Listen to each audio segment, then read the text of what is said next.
Hey everyone, it's Naomi Wolf of Outspoken. Oh my God, the bad hair. Outspoken and Daily Cloud, and of course the 1560 Geneva Bible, the Founders Bible, the Puritans Bible, Jefferson's Bible. And as promised, just adjusting my lighting a little, there we go.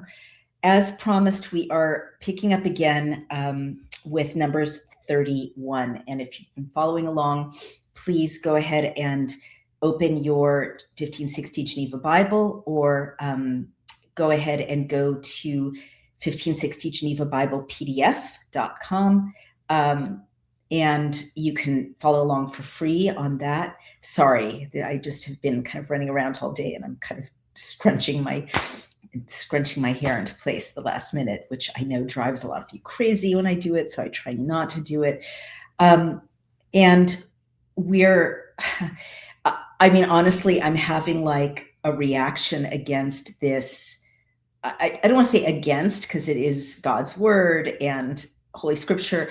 It is a tough one. It's a tough one to explain, justify. I had a Passover Seder, kind of a belated Passover Seder. I had one with friends on the first night, and as I think I shared with you, and then we had an additional one with some loved ones, because we weren't able to be together the first night. And there we go. When there's this section where it's thanks to God for taking us out of Egypt, thanks to God for smiting their firstborn, letting us take their plunder, and drowning their army in the ocean. And to modern ears, like, everyone kind of stumbled, and had a difficult time with that section. And we always do. And to modern ears, you just think that sounds so barbaric. What a horrible God that we're thanking him for, drowning these people in the ocean and killing their firstborn.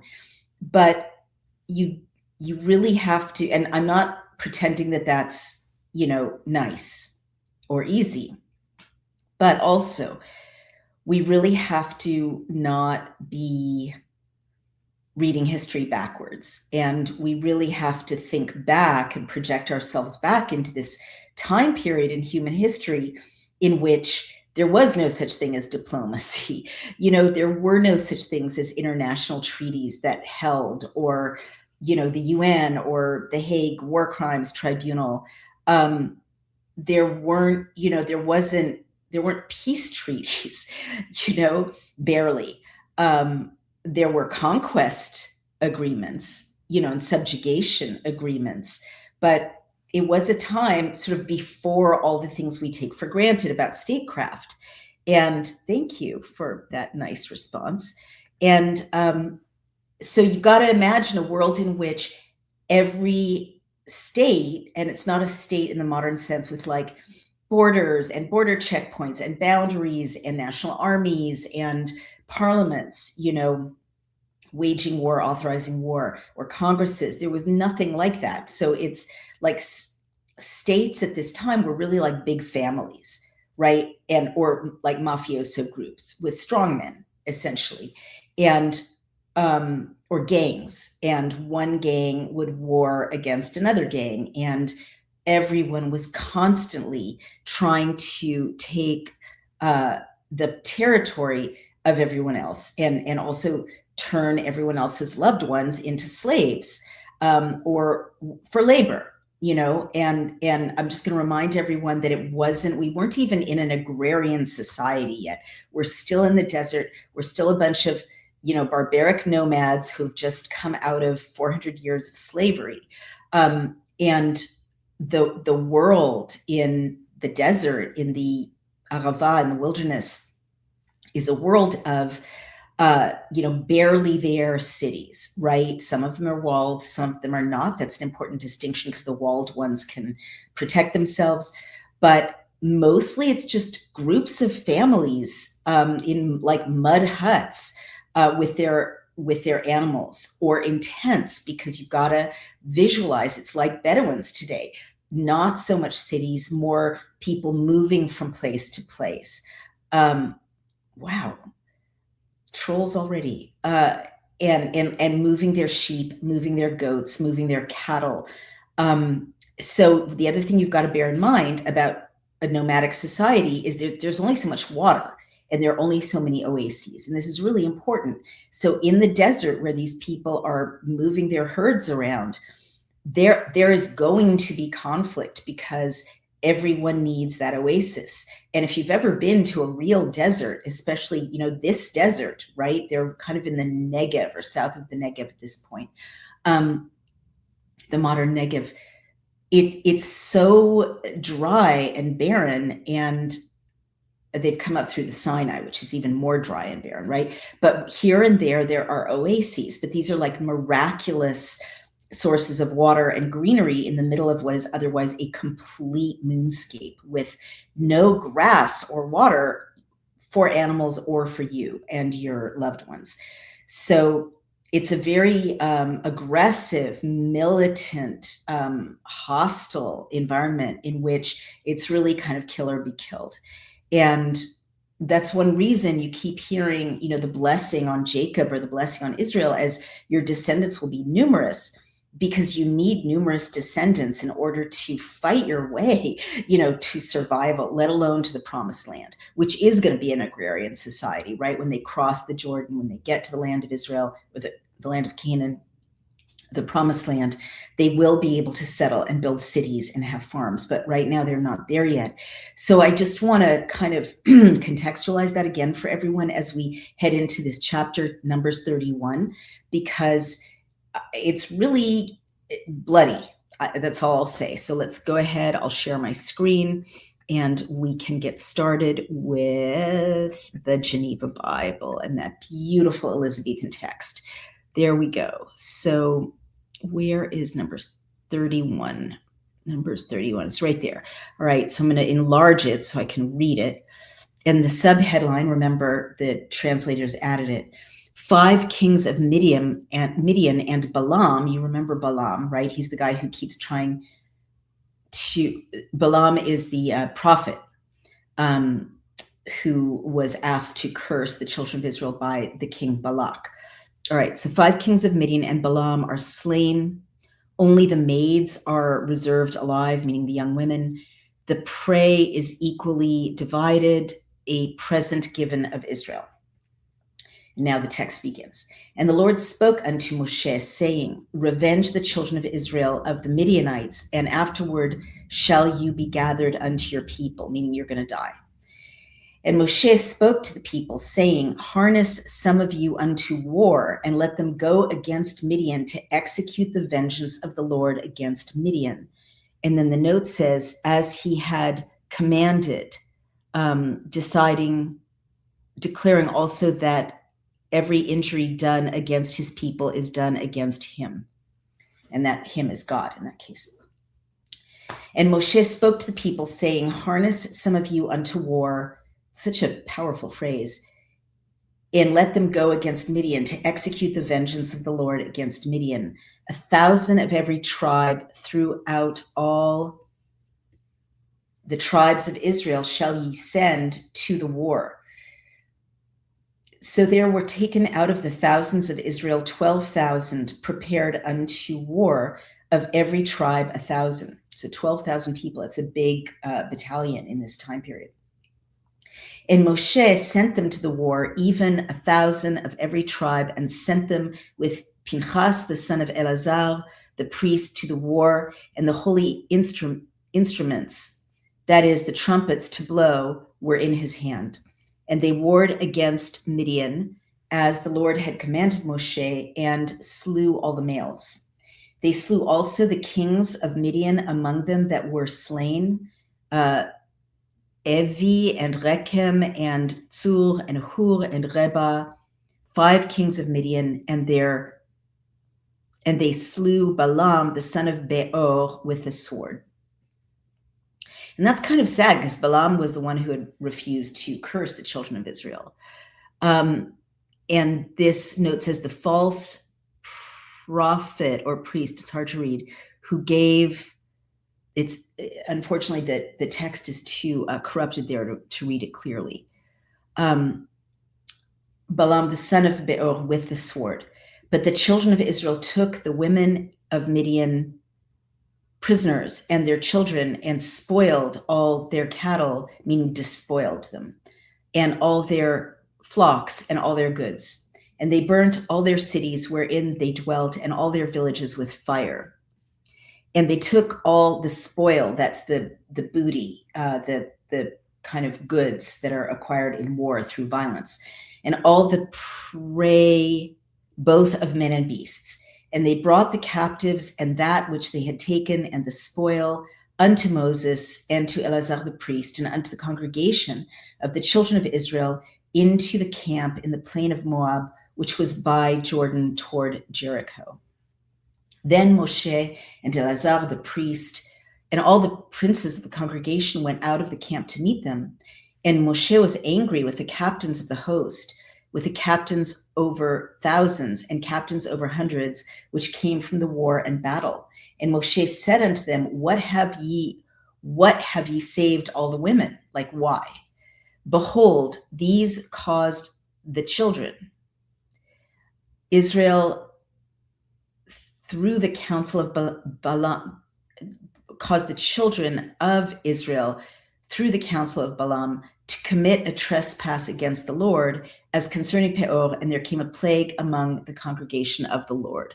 And the note says for worshiping of Peor. And you remember that from a few chapters back. The Midianites women seduced the men of the children of Israel and seduced them sexually, but also seduced them to worship Baal and Peor and other false gods, alien gods. And Yahweh was very, very angry. Now therefore slay all the males among the children and kill all the women that have known man by carnal copulation. But all the women children that have not known carnal copulation keep alive for yourselves. Like, this is harsh.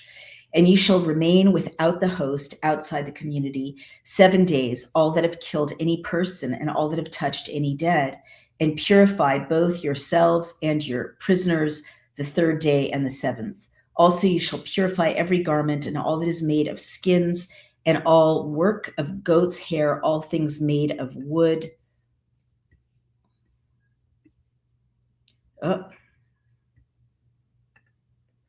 All things made of wood. And I'm trying to move this to the next page. There we go. And Eleazar the priest said unto the men of war which went to the battle, This is the ordinance of the laws which the Lord commanded Moshe. As for gold and silver, brass, iron, tin, and lead, even all that may abide the fire, meaning everything that can stand being in fire, you shall make it go through the fire, and it shall be clean. Yet it shall be purified with the water of purification, and all that suffers not the fire, meaning allows not the fire, you shall cause to pass by the water. You shall wash also your clothes the 7th day, and ye shall be clean, and afterward ye shall come into the host, meaning the community. And the Lord spoke unto Moshe, saying, Take the sum of the prey that was taken, meaning the booty, the spoils of war, both of persons and of cattle, you and Eleazar the priest and the chief fathers of the congregation, and divide the prey, the spoils of war, between the soldiers that went to the war and all the congregation. And the note says the prey first divided equally among all. And you shall take a tribute, meaning an offering unto the Lord, of the men of war which went out to battle, 1 person of 500, both of the persons and of the ewes and of the asses and of the sheep. And the note says, of the prey that falls to the soldiers, the spoils that fall to the soldiers. You shall take it of their half and give it unto Eleazar the priest as an heave offering of the Lord. But of the half of the children of Israel, you shall take 1 taken out of 50, both of the persons, of the ewes, which we've run into this word before. I can't find an exact translation, but in context, it seems to be like female sheep, like ewes, or female cattle. It's hard to tell. Of the asses and of the sheep, even of all the cattle. And you shall give them unto the Levites, which have the charge of the tabernacle of the Lord. And Moshe and Eleazar the priest did as the Lord had commanded Moshe.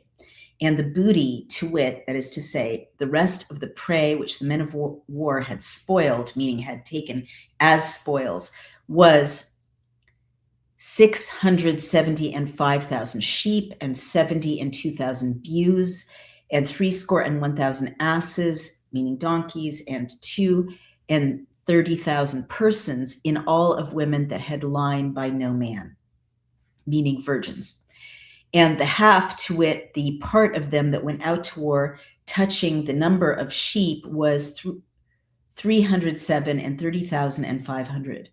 And the Lord's tribute of the sheep was 675. And the note said, this is the portion that the soldiers gave to the Lord. And the ewes were 6 and 30,000, whereof the Lord's tribute was 70 and 2. And the asses were 30,500, whereof the Lord's tribute was 61. And of the persons 16,000, whereof the Lord's tribute was 32 persons. And Moshe gave the tribute of the Lord's offering unto Eleazar the priest, as the Lord had commanded Moshe. And of the half of the children of Israel, which Moshe divided from the men of war, and the note says, of that part which was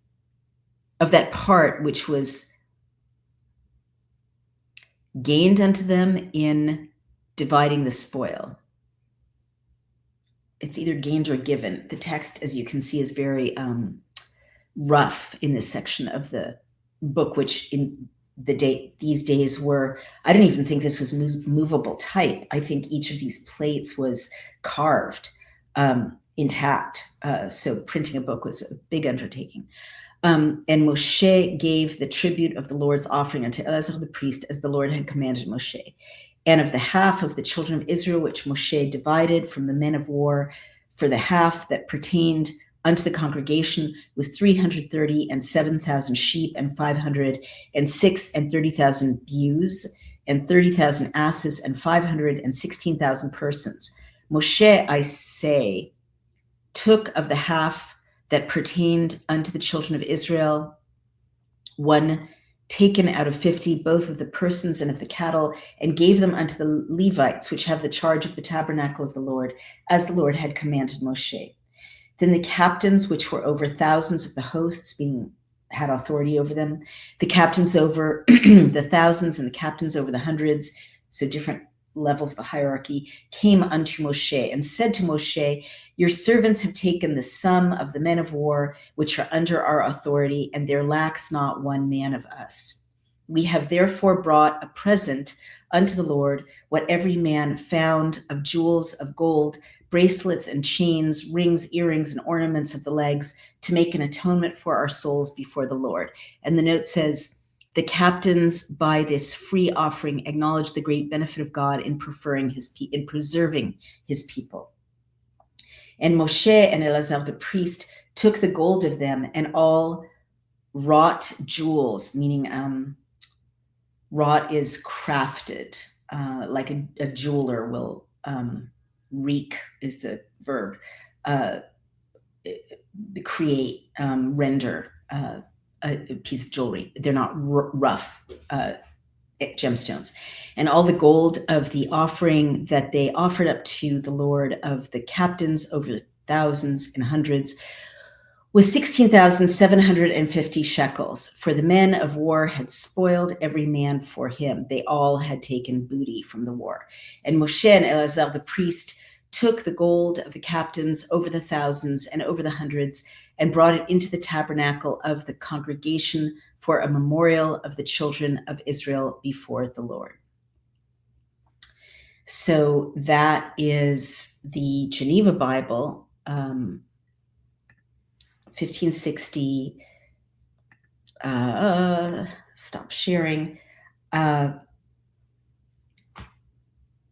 Numbers 31. I'm sorry, I'm just a little bit dumbfounded because it's a very harsh world, right? It's a very unforgiving, desperate kind of world. I'm sure you haven't missed noticing that to me, the most shocking thing, I'm just going to be honest. I'm always honest with you guys. Excuse me. The most shocking thing is that, you know, the men of war went out and killed a lot of men, but took women and children hostage or prisoner, and came back to Moshe and to the priests. And Moshe was upset with them because they hadn't been violent enough. They hadn't done what God had asked. And this is one of several chapters in which God is upset. And because God is upset, Moshe is upset. Other times just God who's upset. Before Moshe even came on the scene, I believe God was upset about something when the children, when his children, his family don't do exactly what he says, specifically when they don't kill the people that he asks them to kill. This is like the second or third time he's been like, go slaughter all those people.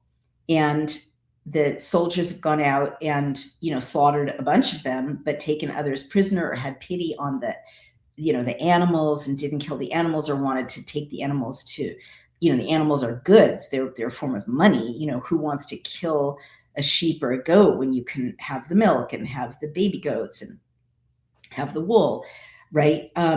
But God has been very upset in the past when there has been disregard of his specific instructions. And, to modern ears, this is so weird, right? Because if God is merciful and it's a God of love, why would God be upset the children of Israel spared innocent human lives and innocent animal lives, right? It's a reasonable question. I don't have an answer.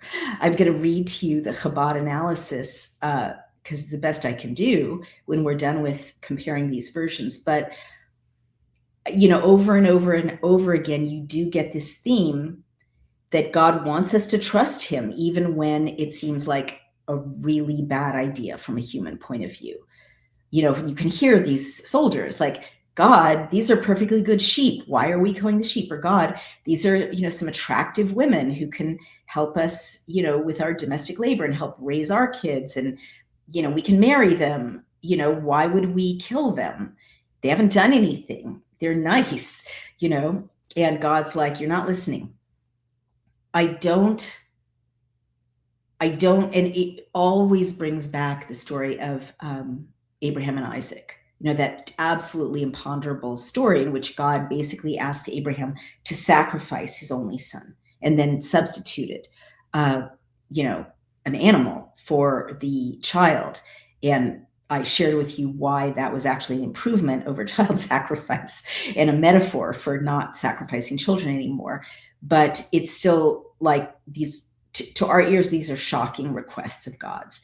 And all I will go back to, and I feel it kind of more and more, and I think it's very timely to talk about this because we're in the middle of a war and people are going like, what are you doing? You're bombing civilian infrastructure. You're waging war. And I guess I just have to really acknowledge, and I'm not taking a political position on the Iran war. I'm just saying it is a war and people are being killed. And some people are pursuing it because they believe it's moral to stop a crazy rogue nation that is close to having nuclear warheads, and it's shown that they're willing to, send missiles against their neighbors and allies, and other people don't. And I guess what I will say is one of the biggest distinctions between Judaism and Christianity, and we don't tend to think about this, right? Because for 2,000 years, Jews haven't had a country or an army, and we've been very meek because people are always massacring us and chasing us out of their nations, right? We don't think of the children of Israel or the descendants of, Abraham on the Jewish side as being militaristic or militant. I mean, obviously with the state of Israel, there's an army, and many people accuse Israel of being too militaristic or militant. But where I'm going with this is, in the Hebrew Bible, God is a warrior, in addition to everything else that he is. But he is, he's a mother and a father and a friend and a nurturer and a provider, and a protector, but he's also a warrior God. He is. And his engagement in human affairs is very determined in this story, right? I'm not going beyond this story. I'm just like, this is a story of, and we've been reading this now for 2 years, right? And it's always the same story. This is a story of a guy with a plan, and that's Yahweh. He has the same plan from the very start, like you can see him kind of figuring it out along the way. But once he realizes what people are, right, which takes a little while, you see emerging, maybe he always had that plan, maybe it emerged, we can't tell. What is time to God? We don't know. But there emerged in the desert this passionate desire he had that his children would receive his laws and follow them and align with his will and his wishes. That is super clear. And the other very clear mission he's on, and there's no way around this with his text, and I'm not making a political claim, I'm just saying this is in this text from 3,200 years ago. His mission is to get these people whom he doesn't really like that much, very often. They annoy him to bits, right?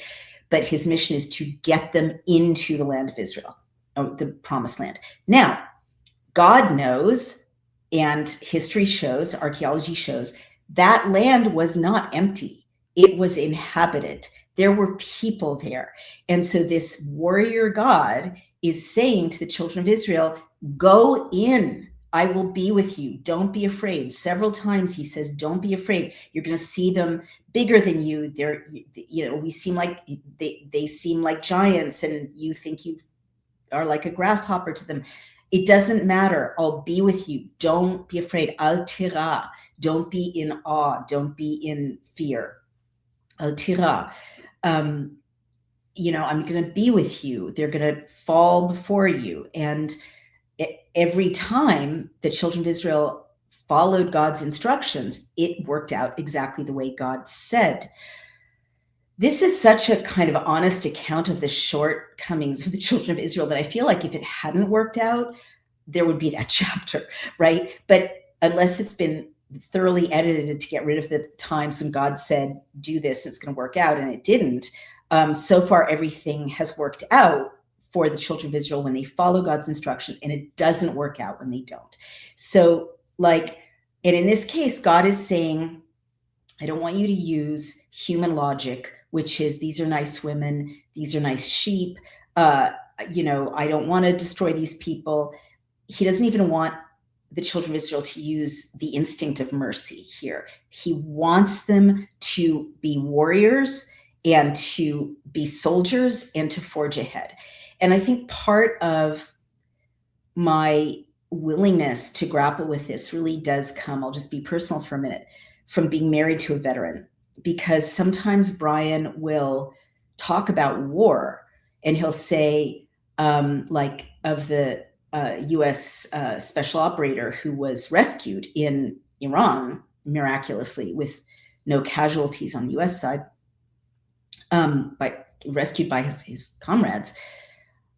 Brian was describing it, and he was saying, and they took out this target and that target and that target. And I'm like, honey, you're talking about human beings. You're talking about murder. And he said, it's not murder, it's war, and there is this depersonalization that soldiers are trained to engage in order to fight wars, in order to take out targets, which are humans with loved ones and faces and so on. So you could say that that's always evil and bad. And the New Testament kind of does say that. There's no militarism in the New Testament, or not on earth, right? There's metaphors of militarism, but the story of Jesus is told in a very, turn the other cheek kind of way. But that's not the Old Testament, and Jesus also said, the Old Testament says an eye for an eye, a tooth for a tooth. And I say, no, don't do that. Forgive, make peace. Blessed are the peacemakers. So it's different. I can't say which is better. I'm thoroughly coming to the belief that God wants all these different religions to, populate the earth and have different ideas so that we can inform each other, and humanity can do a lot of different things. But I just need to kind of note that God is very militant in parts of the Old Testament. He is. And he's in this chapter, he's saying, go ahead and kill these people, please. I asked you, I have a bigger plan. You don't want to do it. Sorry, you've got to do it if you're, following my direction. And in a very forcible way. And so I guess the other thing metaphorically I would take away is, sometimes God asks us to do things that seem absolutely psycho, or much too difficult, or totally against our logic. And, I'm not saying it's comfortable, and I'm struggling with it myself, but the message over and over and over and over again in this book is, you may not understand it now, but please trust me, do the thing that I'm asking you to do, and you will see in the bigger picture there is a reason I'm asking you to do it that is for your benefit. I don't know how to explain his relationship to the innocent Midianite women, right? But you're asked to believe that there's a bigger reality in which even the innocent Midianite women are taken care of in some space or reality that we cannot know. I don't have an answer for that one. But God's a warrior in this book. So moving along, let's go to the Chabad numbers, Bamidbar, chapter 31. Let's see what the Hebrew says. V'yidaber Adonai el Moshe lemor, and the Lord spoke to Moses, saying, and I hope by now you know exactly what that sentence means because it's repeated so often. Nikmat,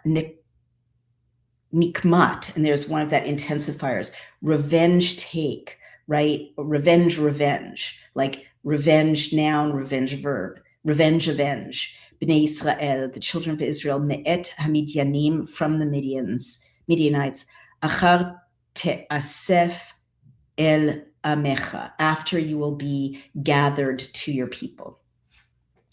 Vayidber Moshe el ha'am, and Moses spoke to the people, lemor, to say, hechaltzu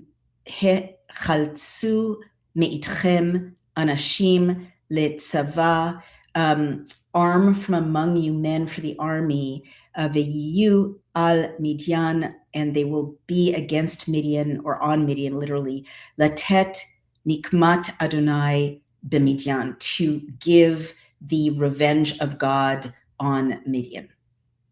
Elef lemate elef, 1,000 for each tribe, 1,000 for each tribe. Lemate lechol matot,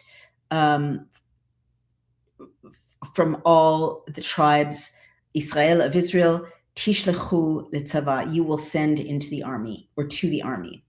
Ve'yimasru me'alfei Israel, and they sent from the thousands of Israel, elef, 1,000, lemate shnemasar, given over to each tribe, 12,000 elef, chalutzei tzava, armed for battle. And I just want you to hear the word elef, or alfei, which is a variant of it, was repeated 3 times in that one sentence. So you've got this sense of thousands and thousands and thousands, a big battle, a big army. Vishlach otam Moshe, and Moses sent them elef, that word again, 1,000, lemate letzava, from each tribe to the army. Otam ve'et Pinchas ben Elazar, them and Pinchas, the son of Elazar, HaKohen, the priest, letzava, to the army, uchlei HaKodesh v'chatzotzrot hitruah biyado, with his sacred utensils and the trumpets for sounding in his possession. We talked about that word truah. Truah, it is both the name of the trumpet and the sound that the trumpet makes. And again, the trumpet is a ram's horn. Veyitzbe'u al Midian, and they mounted an attack against Midian, ke'asher tziva Adonai, as the Lord had commanded et Moshe, Moses, veyehargu kol zachar. This is a very stark phrase, and they murdered every male. And I am so sorry, but I'm having, it's all fine. And they murdered every male. Ve'et malchei Midian, and the kings of Midian, hargu, they murdered, they killed, al chalalehem, upon their slain, et Evi ve'et Rekem ve'et Tzur, these are names, Evi, Rekem, Tzur, ve'et Chur, and Hur, ve'et Reva, and Reva, Chameshet Malchei Midian, 5 kings of Midian, ve'et Bil'am, and Balaam, ben Beor, the son of Beor, hargu becharev, they slew with the sword. And it's quite Shakespearean, because you remember Balaam refusing to curse the children of Israel. So there's kind of a missing explanation of why everyone's upset with Balaam. He kind of worshipped God and did not curse the children of Israel. Ve'yishbu b'nei Israel et neshei Midian, and the Yishbu, they took captive the children of Israel, the women of Midian, ve'et tapam, ve'et kol behem tam, and their small children captive, and they plundered all their beasts, ve'et kol miknehem, and all their livestock, ve'et kol chelam bezazo, and all their possessions. And I hope you hear the repetition or the buildup of buildup. They took this and they took that. They took the women, they took the children, they took their possessions. Ve'et kol arehem be'moshav tam, and all of their cities in their settlements. Ve'et kol tirotam, and their castles. Sarfu be'esh, they burned in fire.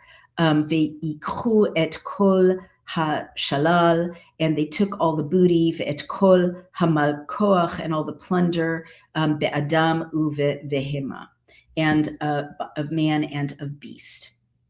And that word Adam, you know it, we've talked about it, means man. It's also the same name as the first man, Adam, Adam.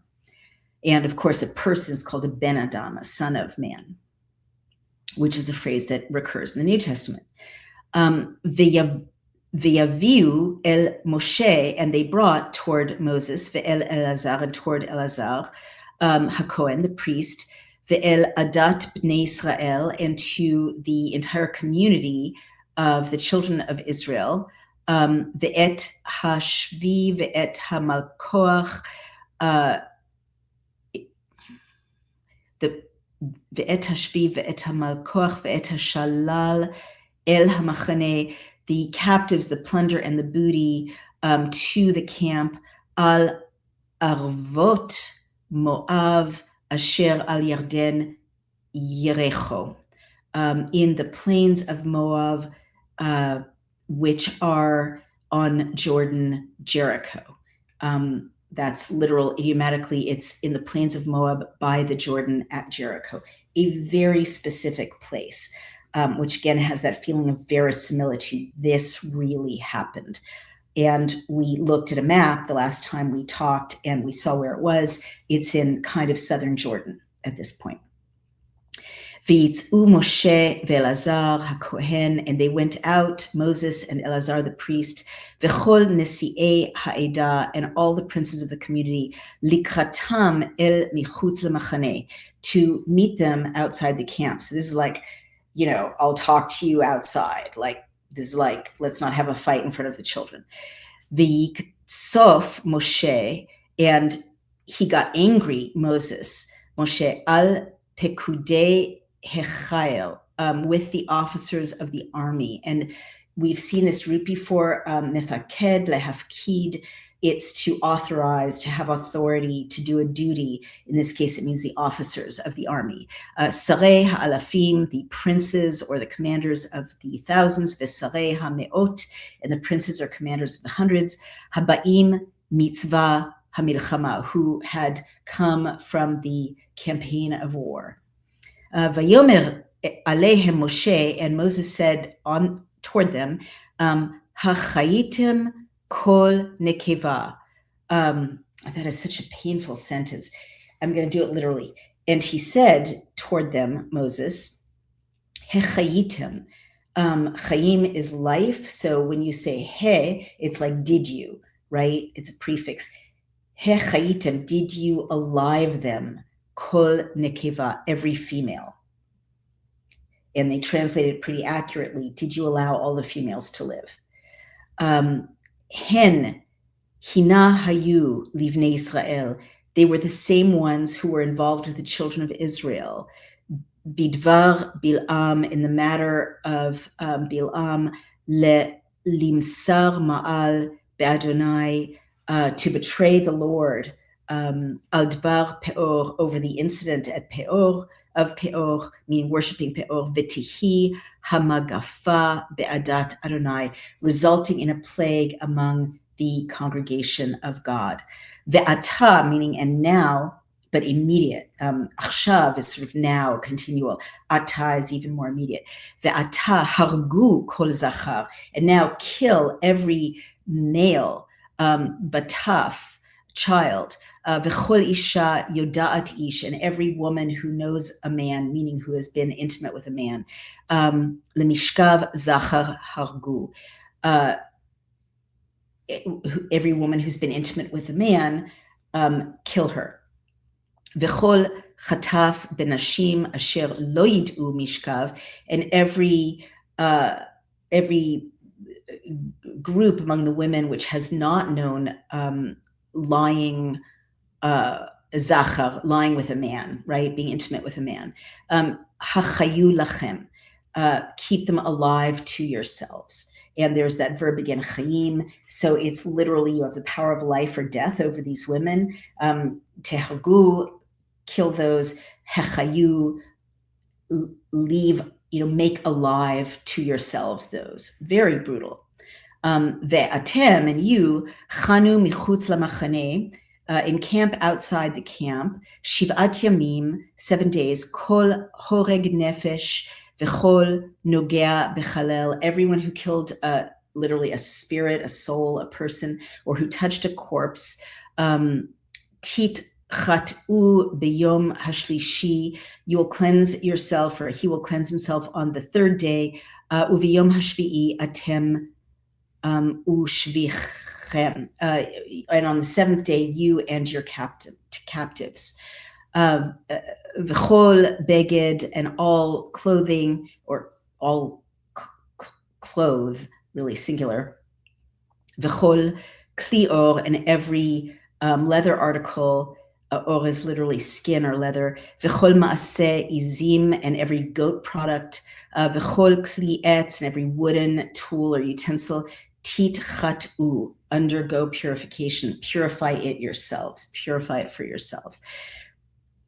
Vayomer Elazar HaKohen, and he said, Elazar the priest, El Anshe Hatzava Habaim LaMilchama, to the men of the army who are coming from the battle, Zot Chukat HaTorah, this is the law of the Torah, of the law of the laws, a rule of the laws, Asher Tziva Adonai, which God commanded et Moshe, of Moses.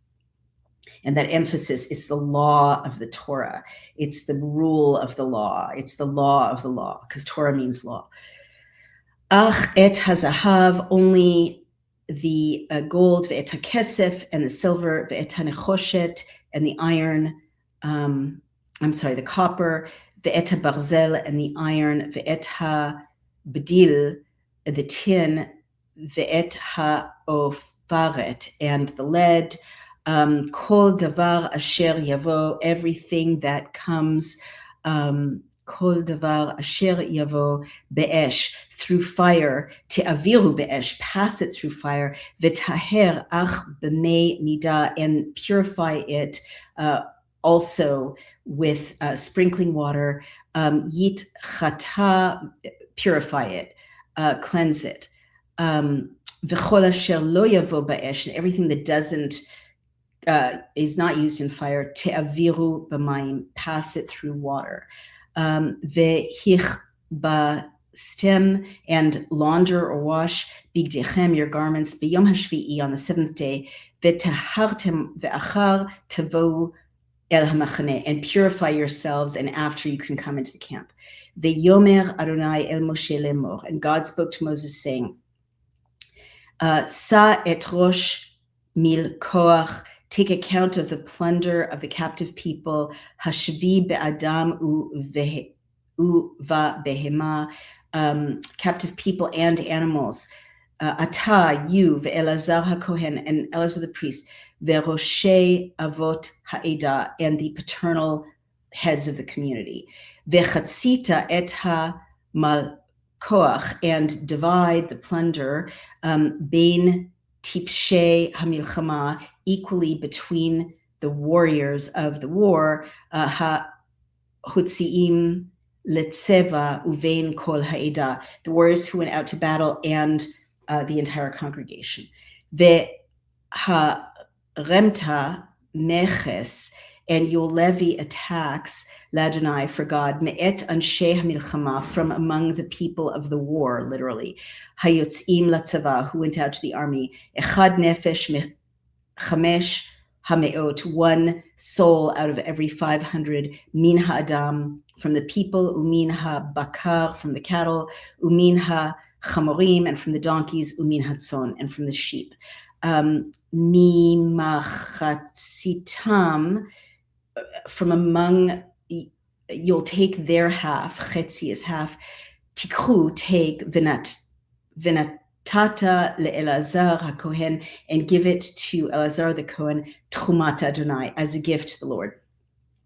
Umi machatzit, and from the half, b'nei Israel tikach, belonging to the children of Israel, you'll take echad achuz min hachamishim, 1 part, literally 1%, out of 50 of the people, min ha'adam, from the people, min ha'bakar, from the cattle, min ha'chamorim, from the donkeys, umin hatzon, and from the sheep, mikol ha'behema, from all the beasts, v'natnau tam la levim, and give them to the Levites, shomrei mishmeret, the guardians of the Mishkan Adonai, of the Mishkan, of the dwelling place of God.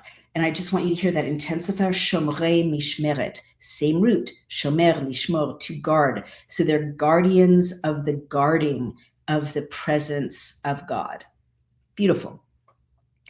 V'ya'as, and they did, Moshe ve'elazar, Moshe and Elazar HaKohen, the priest, ke'asher tziva Adonai et Moshe, that which God commanded Moses. Vayehi hamilkoach yeter, and there was the plunder, yeter habaz asher bezezu am hatzava tzon 600,000 ו70,000 ו5 alafim. The plunder, which was in addition to the spoils that the army had spoiled, meaning had grabbed for themselves, consisted of 675,000 sheep, bakar shneim v'shivim aleph, that 1,000 again, 72,000 cattle, v'chamorim, and donkeys, echad v'shishim aleph, 61,000 donkeys. And again, you're hearing what is in this time and place, descriptions of vast numbers of acquisitions through the booty of war. V'neshef adam, and the soul of man, min hanashim, among the women, asher lo yad'u mishkav zachar, which did not know the lying with males, which had not been intimate with anyone, kol nefesh shneim v'shloshim aleph.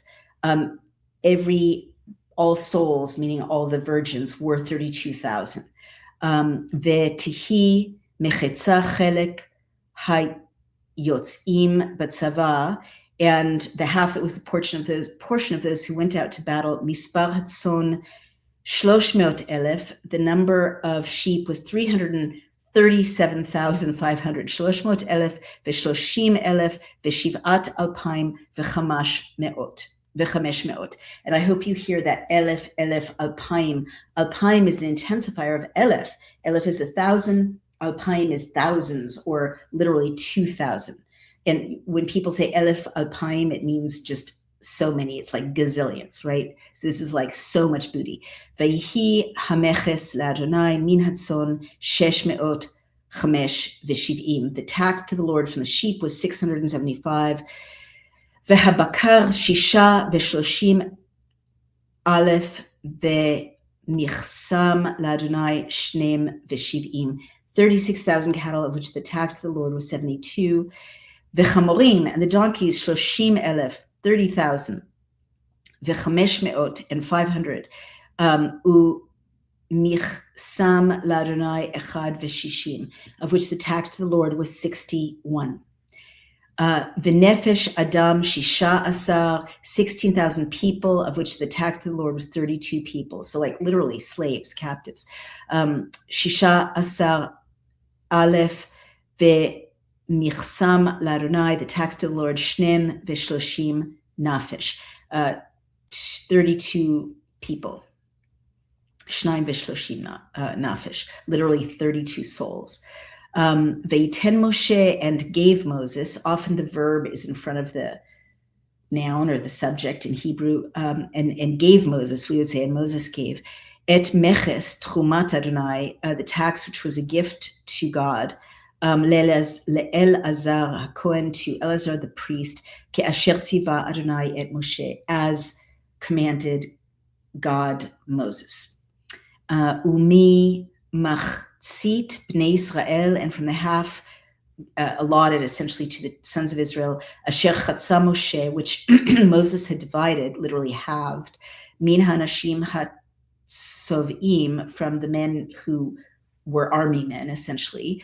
Vatihi mi chetzet ha'edah, and the community's half consisted of min hatzon 300,000 ו-30,000 7,200, 367,500 sheep.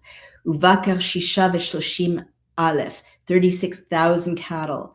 V'chamorim 30,500, 30,500 donkeys. Ve'nefesh adam, and the soul of man, literally, 16,000, 16,000 people. Vayikach Moshe mimachatzit bnei Israel, and Moses took one part out of 50 from the half of the children of Israel. Et ha'achuz echad min ha'chamashim, min ha'adam, from the humans, umin ha'behema, and from the animals. V'yitenotam lelevim, and he gave them to the Levites, shomrei mishmeret, guardians of the guardianness, mishkan Adonai, of the seat, the location, the presence of God, ke'asher tziva Adonai et Moshe, as God commanded Moses. Vayikrevu el Moshe ha'kudim asher le'alfei tzava sarei ha'alafim v'sarei ha'meot. The officers appointed over the armies, thousands, the commanders of thousands and the commanders of hundreds, approached, drew near to Moshe. And again, that repetition of alfei, alfei, elef, elef, thousands, thousands. Vayomru, and they said, El Moshe, to Moses, Avadim nas'u et rosh anshe hamilchama, your servants counted, literally your workers counted the soldiers who are in our charge, asher beyadenu, who are in our hands, velo nifkad mimeno ish, and there is not one man missing from us. No one died. It's a miracle. Ve'nakrev et karban. So I hope you're hearing, this is the third echo in two sentences of the root lehakriv, to draw near, and we've talked about that root a lot. It's very important. A line earlier, the commanders, or 2 lines earlier, the commanders hekrivu, ikrivu, came near to Moses.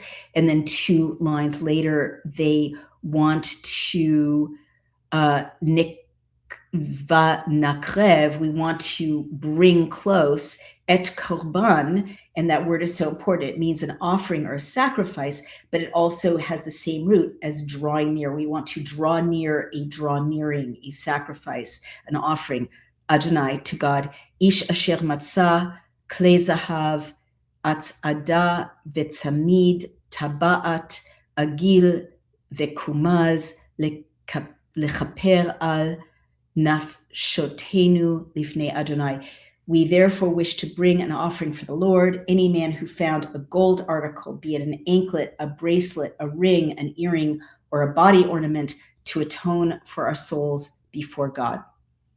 V'kach Moshe ve'Elazar haKohen, and he took Moses and Elazar the Kohen, et hazahav mi'itam, the gold from them, kol kli ma'aseh, every there's that word wrought article, every article that has been made, essentially, la'asot is to make.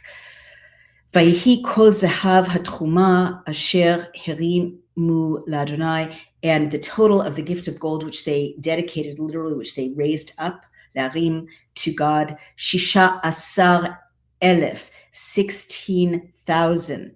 That word again, shva me'ot, 750 shekel, and 50 shekels, me'et sarei ha'alafim, u'me'et sarei ha'me'ot.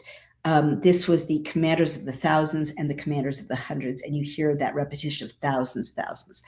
Anshe hatzava bezazu ish lo. The soldiers had seized spoils for themselves.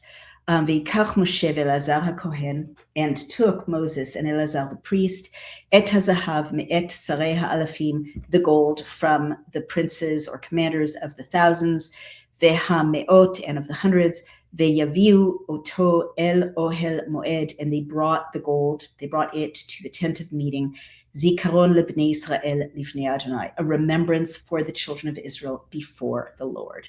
And that is the chapter in Hebrew. It's a little, I don't know, it's just as intense in Hebrew, I think. But there's more, I feel, or maybe I'm just over the shock of reading it for the first time in the English. There's more of a sense of the hugeness of the miracle of, yes, God was upset that, or Moses was upset that, everyone wasn't killed all at once, but except for the virgins. But in the Hebrew, or at least in the second reading, I definitely have more of a feeling of this was a giant miracle. The vastness of the amount of plunder that they brought back, just what a huge victory, it was materially in the terms of that period when victories are measured in how many cattle, how many donkeys, how many sheep, how many women, how many children, right? That was really a metric for victory in battle, as horrible as it sounds to us. And also, this kind of escaped me the first time, but incredibly important, the princes or commanders of these armies volunteer to give up all their gold that they found, and it's itemized, as an intensifier. This happened also with the golden calf, right? And with the melting down of jewelry from the citizens to create the Ark of the Covenant.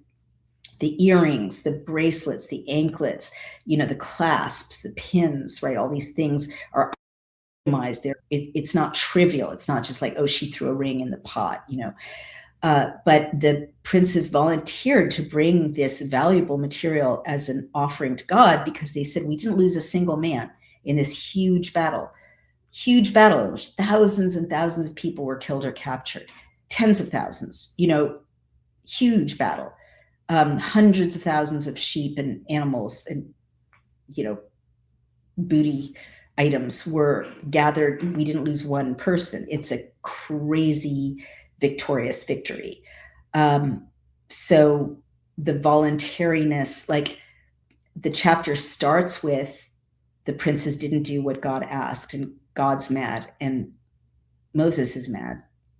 But it ends with, then they did, or it implies that they did, and they're aligned with God again. And now they're close again. Kariv, la'akriv. They want to be close to God, and they're offering, this booty. So it's like their human instincts and impulses got kind of transcended or educated further. And now they're like, okay, we get it. We had this huge victory. We didn't lose anyone. We're so grateful. We're handing over our golden jewels, which are like the ultimate achievement in the world of booty, is to get the treasure of the other people. So that's what I would say about that. Now let's zip through the Revised Standard Version. We're going to go about 15 minutes over. It seems like we always do need to go about 15 minutes over. Let's see if anything leaps out. Are men among you?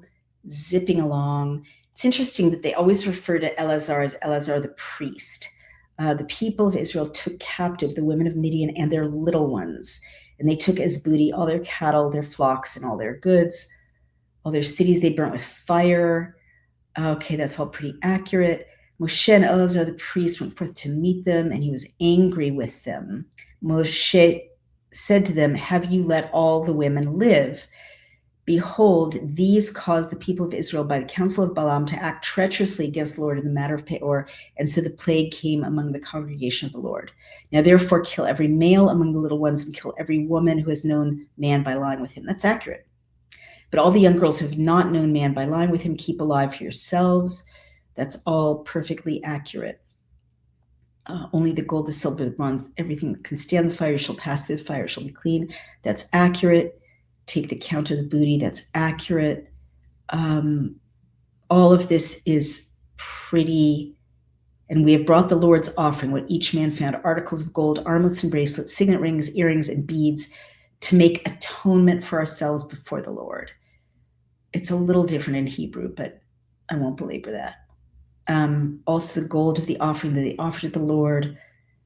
And Moses and Eleazar the priest received the gold from the commanders of the thousands and hundreds and brought it into the tent of meeting as a memorial for the people of Israel.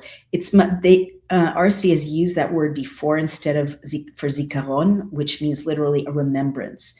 I prefer remembrance. It's more accurate, and it's also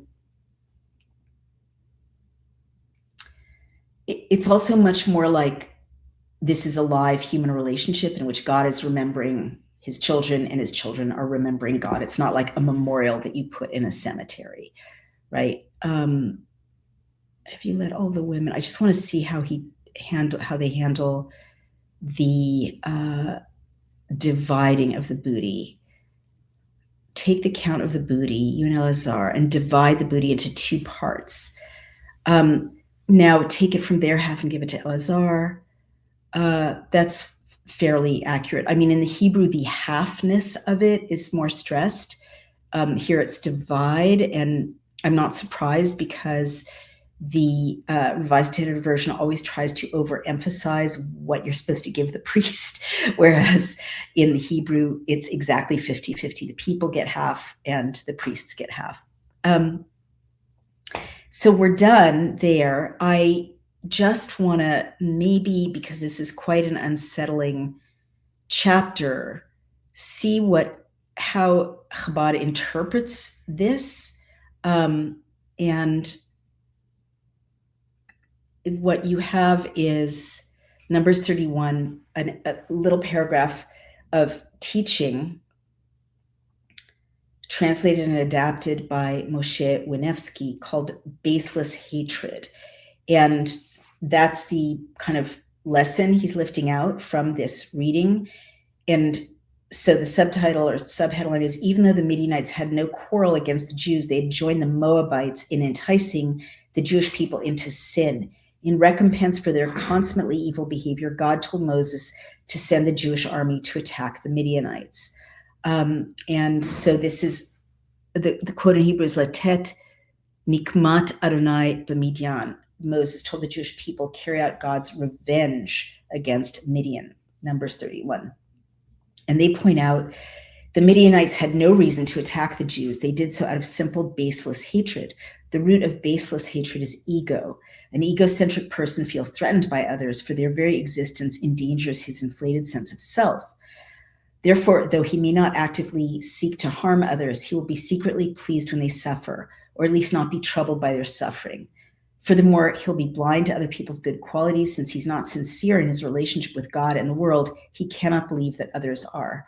In contrast, someone who's not egocentric focuses only on other people's good qualities. Their suffering will genuinely trouble him, since he will judge them favorably and find no justification for their pain. Similarly, rather than viewing differences of opinion as an affront to his selfhood, the selfless person will view them as opportunities to reach higher perspectives on the truth. He will expose his shortcomings to others and seek their guidance, thereby allowing him to solve his problems and progress in his self-refinement. And in Chabad language, that's like refinement of the self. It's not like I'm getting fancy. So to me, that's kind of a riff that takes off from this chapter without really explaining this chapter in context.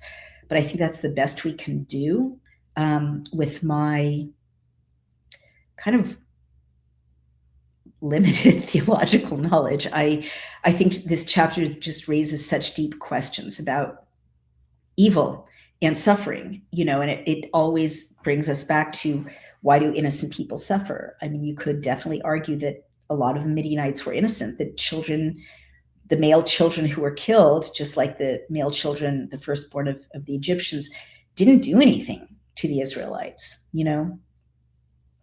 So I will inquire further, and I'll bring my answer to you from my rabbi or from a priest, if you want to weigh in the comments. Why do innocent people suffer?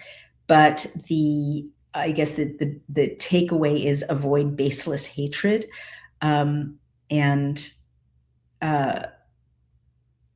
also that there's a bigger picture, and that alliance with God's will may seem hard or weird or even brutal at the time, but there is a bigger picture that we can't always see.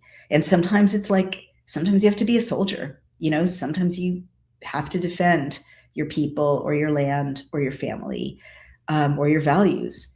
So let's see what you all have to say. Caleb Grayson says, it's shocking only because God took these violent folk and separated them from the lawlessness and sin of the surrounding cultures and created the foundation for modern human rights sentiment that had us being shocked at what was then normal. That's really, really well put, Caleb, or Mr. Grayson. You actually managed in one long but eloquent sentence to say what I was struggling to say earlier about the violent context of this time. And you're right, it did provide the foundation for our modern rubric of human rights, which is so valuable. Let's see another comment. Last week, you said the sacrifice of animals was just to replace child sacrifice, but I think it's a necessary ritual, regardless of its association with child sacrifice of the Canaanites. Of course, as Christians, the sacrifice of animals as temporary covering is foretelling the child sacrifice that was Jesus. I think it's a necessary ritual regarding its association with child sacrifice of the Canaanites. Interesting. I think I understand what you're saying. And for sure, yes, if what you're saying is Abraham had to demonstrate animal sacrifice to create a religion that wasn't based on child sacrifice, I totally agree. And there are historians and theologians who also agree with that. And yes, we have talked about this, but it's definitely a good opportunity to bring it up. Again, it's a constant theme.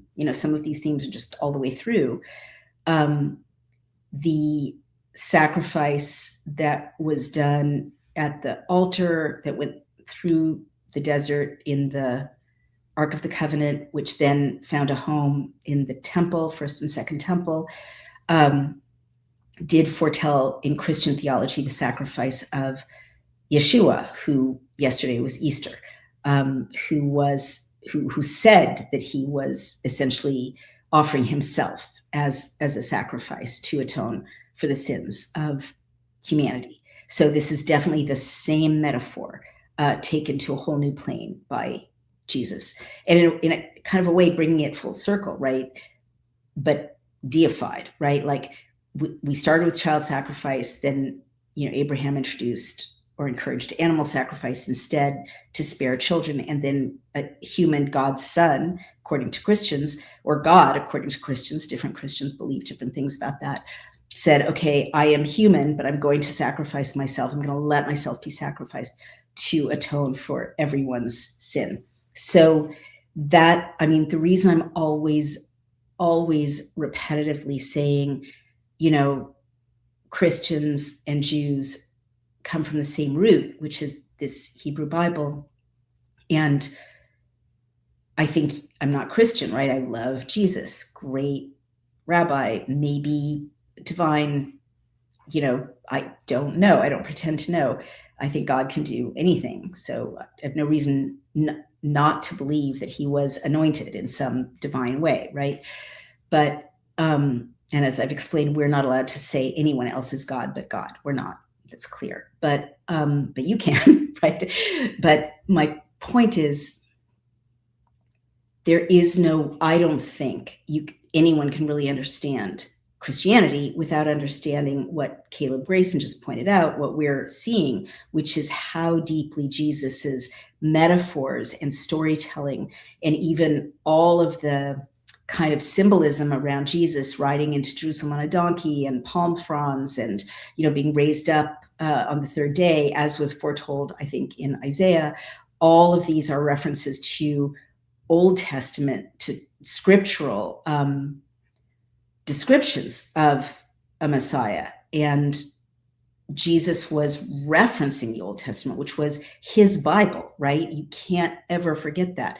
The New Testament didn't exist at the time that he lived. He was the story of the New Testament, and it hadn't been written yet. It was written like 30 years after he died, 10 to 30. There are different arguments about that. And, Paul was arguably a whole generation later, right? But Jesus's Bible was these 5 books of Moses and the writings that come after, but before the New Testament. And so he referenced them over and over, and his listeners were Jewish, and they read these stories in temple every week, and they discussed them, and they argued about them, and they would have immediately known what he was talking about when he said, I will sacrifice myself. It would be a shocking reinterpretation of what a sacrifice is. But this, sequences like this, where people are saying, we're going to bring a portion of these sheep that we got in battle to sacrifice to God, that was the cultural context. That was Jesus's reference point when he said, now I'm going to sacrifice myself. That's what he was talking about. So the more, I know a lot of you are Christian, and, God bless you. It's so nice that we're all here together. I fully believe you understand Christianity a lot more deeply when you read the Old Testament and understand the Jewish origins of Jesus's story. So I'm just going to give someone else a chance.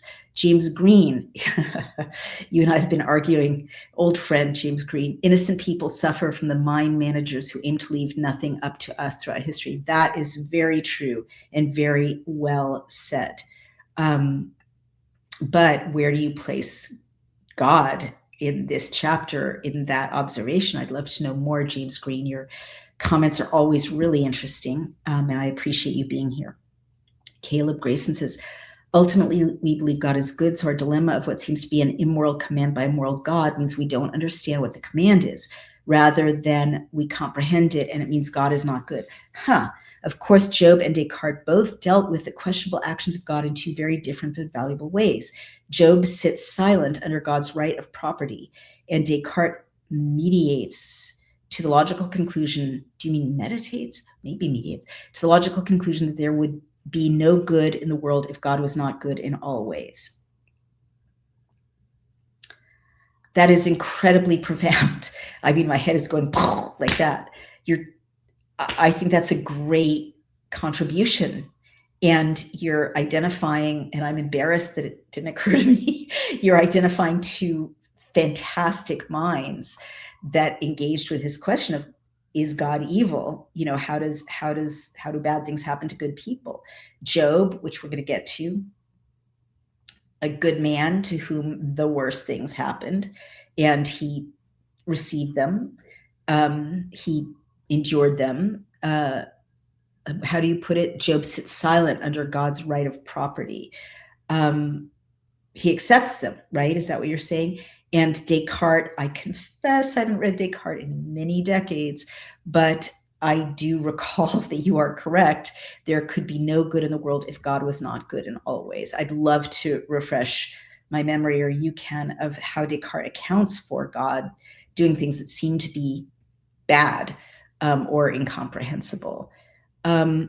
So Jup Hoekstra, forgive me if I'm mispronouncing it, says Ben Gurion, I think that's who you mean, had in 1948 the choice out of mainly three names: Heber, Hebrews; Judea, Jews; and Israel. I don't know. I'll have to, I'd have to check, but I mean, all of those are historically ancient names for this people in this place, right? And they're kind of both the people and the place. Judea is the root of the word Jews, and it was a place name before it was a religion name. And you all might notice I often say the children of Israel or the Hebrews, because at this time in history, the word Jewish wasn't used in this context. They didn't exist as Jews. Chabad's kind of interpretation talks about Jews, but that's using a much later word choice for this group of people. Now, I've mentioned this, but the word Habiru does seem to go back to Egyptian hieroglyphics. So that's the evidence that some archaeologists and historians provide for suggesting that the Habiru people really were slaves in Egypt, because they're mentioned in Egyptian, right? The Habiru. So Hebrew is attached to this people early on. You're not hearing a lot of it in my reading. It's children of Israel, children of Israel. So there's Israel, because this was the name of the people descending from Jacob, who's also called Israel, right? So that's a lineage name. And then Judah is one of the 12 tribes. And you know that in the last chapter, Moshe is like, and God is saying, you're all going to have a chunk of this country that I'm going to bring you into, 12 chunks, and this is what they look like. Actually 11, because the priestly caste didn't get land. They got tribute. But one of the sections is Judea, and Judea is sort of north in Israel.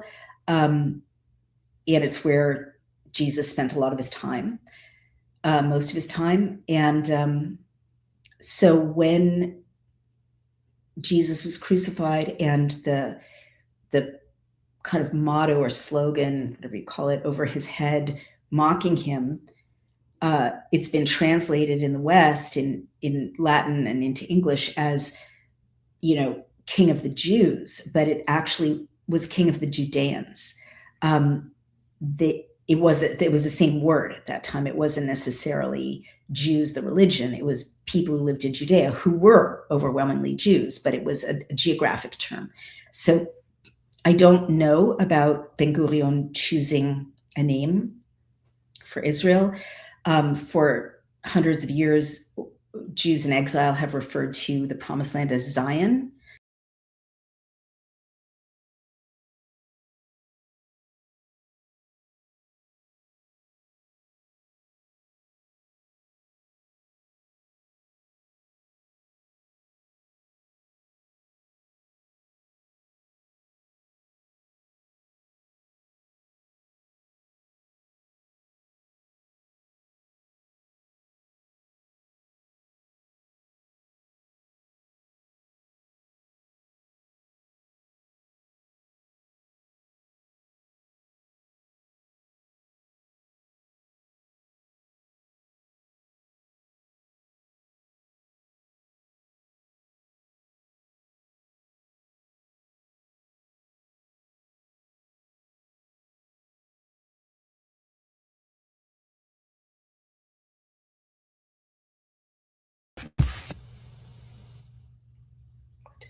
10, 9, 8.